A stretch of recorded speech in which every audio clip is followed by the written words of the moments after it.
This is our project. We want to help prepare your students for success with communication in your classroom. So my name is Sierra Robinson, and I have Olivia Scoggins with me, and we are second year graduate students at North Carolina Central University. We're studying speech language pathology, and we're doing this community outreach project for our capstone project, and it's all about using AAC in preschool classrooms. And we're going to go into detail about what AAC is, how you use it, and why it's important. So AAC stands for Augmentative and Alternative Communication. In simple terms, AAC refers to any way of communicating that doesn't rely entirely on speech. It can be used by individuals who have difficulty speaking or need support to express themselves more effectively.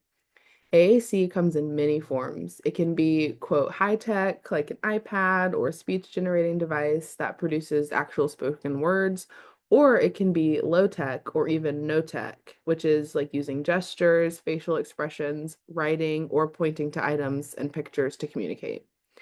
As you can see from the images on the slide, AAC is not a one size fits all approach. It's all about finding the right tools to support each individual's unique communication needs.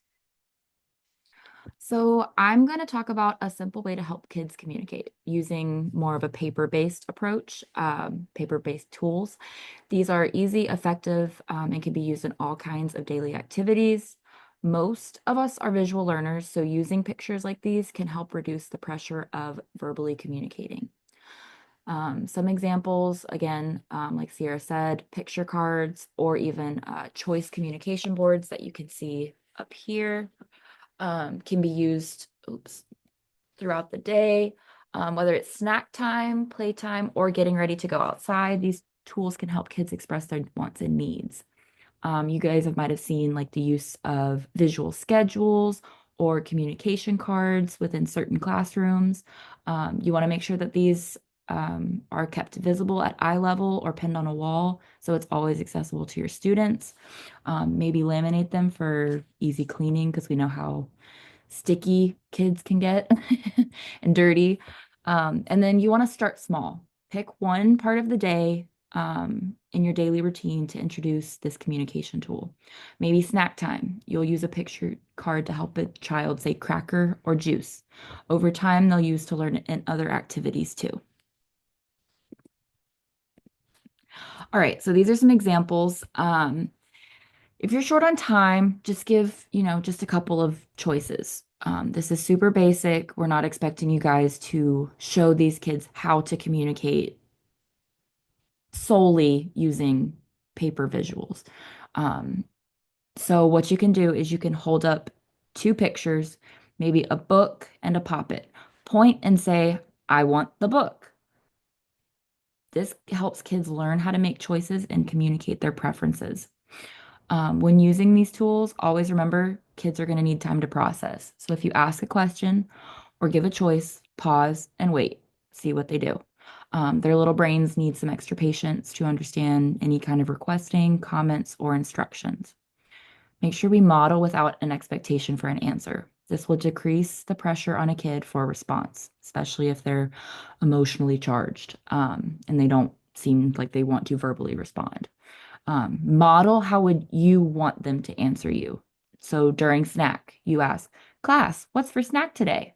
And then point at the right picture, visual you have, and say, we are having yogurt. All right. So why is this important in your classroom? We want to provide inclusion, exposure, and peer interaction.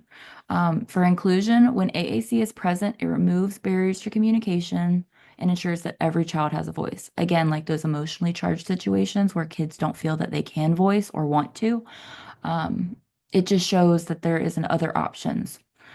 Exposure, we want to expose this early on. So in preschool classrooms is a great time because there are other levels in advanced technology with this kind of communication, as we talked about iPads.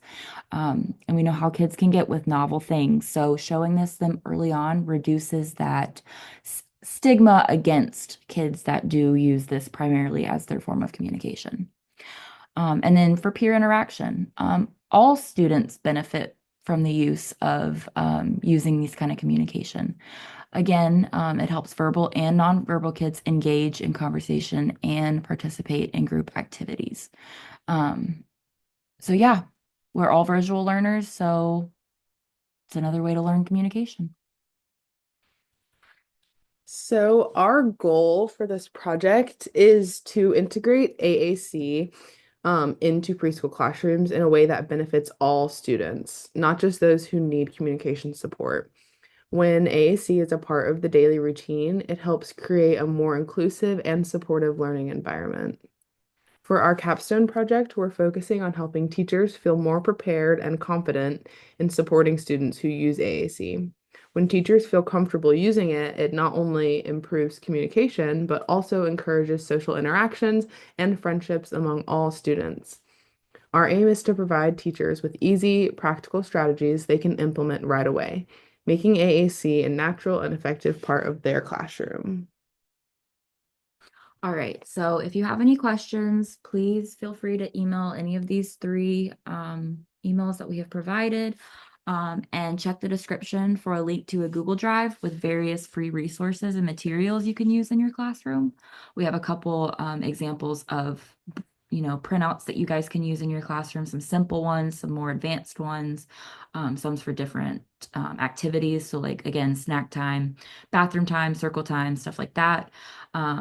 And yeah, if you have any questions, comments, or concerns, put them in the question box below. Or again, you can email these three emails provided. Thank you. Thank you.